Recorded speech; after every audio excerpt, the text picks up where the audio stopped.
This is the Google Pixel 6a. Inside the box, we have the rear of the device, which has this two-tone green separated by the camera bar. You also get this USB-A to USB adapter for transferring data to your computer. On the reverse of this box, you get a SIM tool ejector. The front is made of Corning Gorilla Glass 3 and it has a flat edge-to-edge display. The side is made of aluminium or aluminum, depending on which part of the world you're from, and the back is made of plastic. And the beauty with the back is that it hides fingerprints really well. The device feels really light to hold, as it weighs only 178 grams. And it also has a 60 Hz refresh rate. This two-tone green is the sage color, but they also come in chalk and charcoal, which is white and black respectively. There is no expandable storage on the device, but you do get 120 gigabytes of internal storage, of which 18 gigabytes are made up of files and apps, thus leaving you with 110 gigabytes to play with. On the left hand side of the device, you have the SIM tray, which takes one nano SIM, and you can also use an eSIM. On the right hand side of the device, you have the volume rocker and you have the on and off button. It's really interesting that Google has gone for this configuration, because if you check with most phone manufacturers, the volume up and down rocker is at the top and the on and off button is at the bottom. At the bottom you have space for the Type-C charge port, and you also have a speaker. And the beauty about this device is that it has stereo speakers, with sound also coming out at the top here.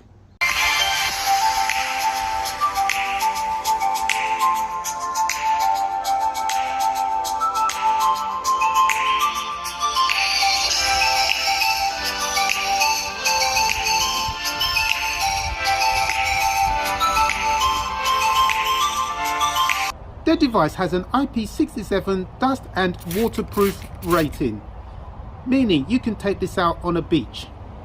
You can also have this submerged in water for up to 1 meter for 30 minutes. The device comes with Android 12 with 3 years of software updates plus 5 years of security patches update from release date. You also have 18-watt wired charging with no wireless charging. And I can report there has been no overheating issues. Because of the 18-watt wired charging, it does mean that charging the device is very slow. So I would highly recommend not waiting until the battery level is really low before charging the device. The on-screen fingerprint sensor works really well, although if you have sweaty fingers or you're in a hot climate, you're going to need to make a few attempts. Due to the 6.1-inch display on the device, it does make it very portable to use, hold and store in any pants, trousers or jogging pants without worrying about the weight. The other thing to note is that it is a slippery device, especially in the summer months, or you live in a hot climate and you have sweaty hands.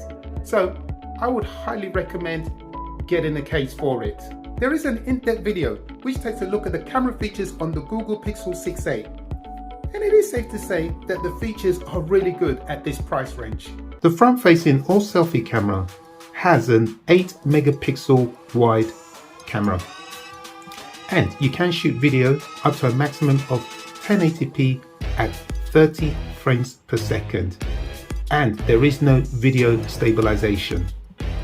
On the rear of the device you have a dual camera setup, starting with a 12.2 megapixel wide camera, a 12 megapixel ultra wide camera. You also have a dual LED flash, and you have electronic image stabilization.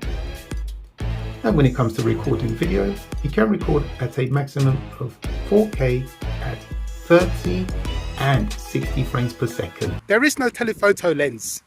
Let's start by looking at some cool features on the device. such as taking a screenshot, where you double tap on the back of the screen and it will take a screenshot. And within that screenshot, you can draw, make amendments on it, and you can choose to save or share it. Google, with their Pixel 6a, have got the brightness levels on their always on display on point, because you can see the date, time, etc. on the screen from a good distance, obviously depending on your eyesight, without having to tap on the screen. And that's also in ambient light. And I can also confirm it's the same at night time, because when I set my alarm, I usually wake up before it rings the following morning, and I can see the date, time, etc. on the device without having to tap on it. Now playing is a similar feature to Shazam, where the device will pick up the name of the artist and the name of the song within 30 seconds of hearing it. And the beauty is, you don't need to have a Wi-Fi connection or a SIM inside the device for this feature to operate. To enable this feature on your device, you will need to go into your settings menu and switch it on. Equally, you can disable it if you do not want this feature. So who needs Shazam? With the device running on Android, you can always customize it through wallpapers and widgets. And did you know that you can also hide that front-facing camera? Besides the many features on the device, the Pixel 6a has a lot of tips and tricks. Some are really worth checking out. Live Translate allows you to converse in 2 different languages in real time. You also have the ability to hide photos from prying eyes. Those are just some of the features on the Pixel 6a. In addition to this, you have other features such as face unblur, speech to text, etc.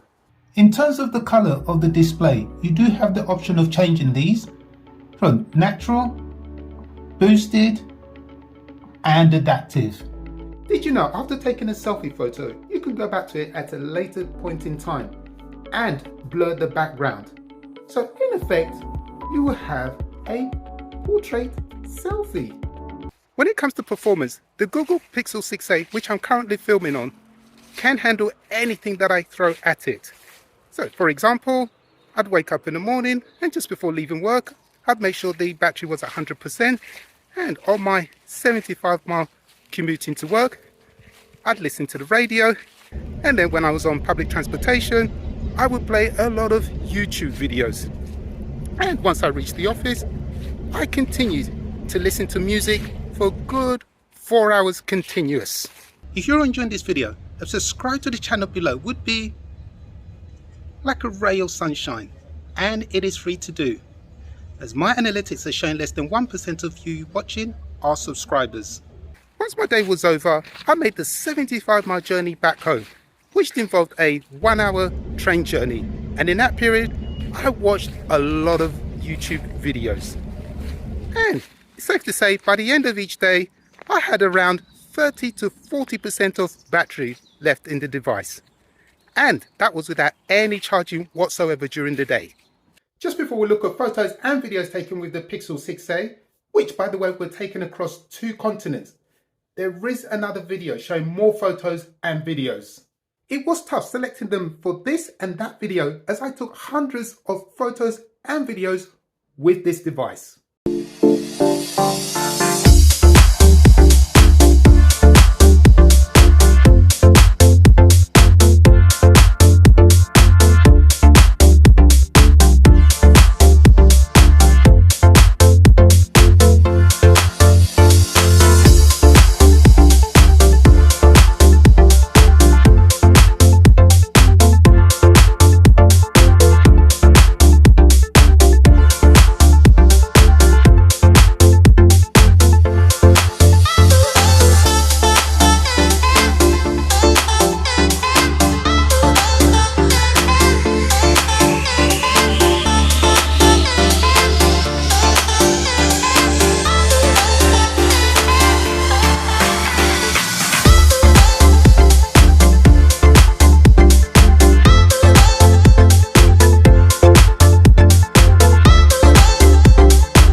The Google Pixel 6a takes some of the best photos and videos thanks to the Google Tensor processor, which is seen on the flagship devices. And you'll agree with me, is impressive. Well done, Google. Once you've selected your photo, tap on Magic Eraser, select the object or objects you want to erase, in this case here, and voila. Although you do have to be careful because sometimes it does leave some residuals, so you may need to operate it a couple of times. The other option is to let the Magic Eraser remove the people in the background. Once you're happy with that, just tap on Done at the bottom of the screen. If you have a photo that contains a sky, you do have not one, not two, not three, but up to 7 different options of changing the temperature of the sky. So just to conclude, in terms of internal storage, I do feel 128 gigabytes minus the system storage is not enough, and it would be nice to see Google improve on this in their next iteration, at least offer 256 gigabytes as an option. I really love this two-tone color combination separated by the camera bar. And I was mortified to see that it had been removed on the 7 and 7 Pro. The stock Android is clean with hardly any bloatware. And do remember, you only get 110 gigabytes of internal storage to play with. And there is no expandable storage. As shown, photos and videos are really good thanks to the Google Tensor processor. Having had the device and tested it for about 3 months now, I can honestly say it is really good. And I do love that design and build quality, which is uniquely Google's. The haptics feedback and vibration are really nice. The software is smooth and does not miss a trick. The battery should last you all day with medium to heavy use. You also have the option of activating the extreme battery mode to extend the battery life if needed. In a nutshell, I would recommend the Google Pixel 6a because in the 3 months that I have been using it on a daily basis, I have not had any issues to report.